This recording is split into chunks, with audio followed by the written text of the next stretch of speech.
മാസത്തിന് ശേഷം വന്നത് കേട്ടോ. അപ്പോൾ ഇപ്പോൾ ഞങ്ങൾ എക്സ്പോ കാണാൻ വന്നിരിക്കുകയാണ്.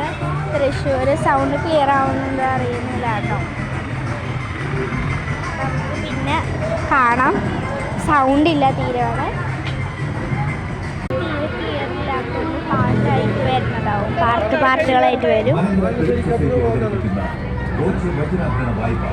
നിങ്ങളുടെ കൈവശമുള്ള വജ്രാഭരണം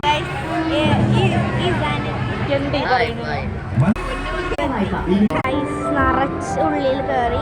അപ്പം നിറച്ച് ഫ്ലവേഴ്സ് ആട്ടോ.